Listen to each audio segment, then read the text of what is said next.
The Monantsa Pass connects the Eastern Free State in South Africa with the Kingdom of Lesotho over the steep escarpment which separates the two countries. It's unusual in that although the entire pass is located within the borders of South Africa, a border post must be negotiated to complete the route. Until fairly recently, this was a gravel road, but the authorities have now finished a project to pave the whole pass. Unfortunately, they've also inserted 18 large speed bumps along the road, each of which serves the double purpose of slowing down traffic and diverting water runoff. It somewhat spoils what would otherwise be a beautifully scenic drive, as the height and width of these obstacles require you to slow down to almost a complete stop. All of the speed humps are on the northern half of the pass, leading up to the border post. The pass can be completed in any vehicle, except perhaps in snowy conditions, but if you wish to extend your journey into Lesotho, a 4x4 is strongly recommended. Many of the local inhabitants use non-4-wheel drive vehicles, but most normal cars are not designed to handle without some damage the bad gravel roads and numerous river crossings that are common in this northern part of the country. Please note that in order to complete this pass in its entirety, you'll need to have a valid passport for you and each of your passengers. Although the security checks are fairly relaxed at this border post, the officials will not let you pass through without it. If you only wish to complete the northern half of the pass up to the border post, a passport will not be required, but this would be a pity, as the best part of the pass lies beyond the post itself on the descent leading up to the Lesotho border. Please be aware that almost the entire distance from the R712 to the start of the pass is through a densely populated township.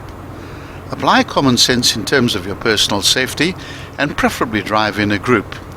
Keep your speed slow and be acutely aware of pedestrians and livestock on the road. Most locals are friendly and will enthusiastically return your greeting. We filmed this pass from north to south. Starting off from the intersection described in the route instructions, the road begins climbing immediately through the outskirts of a small village.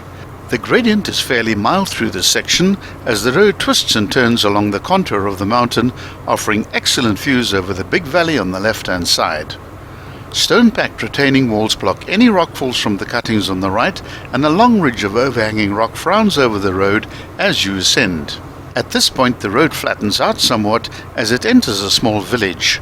As always in these rural areas, be on the lookout for livestock, dogs, pedestrians and children. Halfway through this section you'll encounter a ditch in the road as a variation to the usual speed bumps. It's not clearly marked, so make sure that your speed is fairly low. As you exit the village, the gradient kicks up once more and the road climbs steeply through the final section of this northern half of the pass. Speed bumps are again inserted at regular intervals and a solid concrete barrier wall appears once more.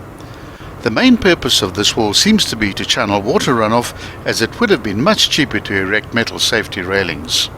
The Monantsa border control post comes into view as you round the last few bends. Stop here and present your passport to the friendly officials. If you're not intending to continue on into the Kingdom of Lesotho itself, inform them that you'll be coming back soon. But in any event, the process usually doesn't take very long and you'll soon be on your way. When done, drive under the metal barrier and through the gate onto the second half of the pass, and here you are still on South African soil. Be sure to watch part 2 of the Monantsa Pass.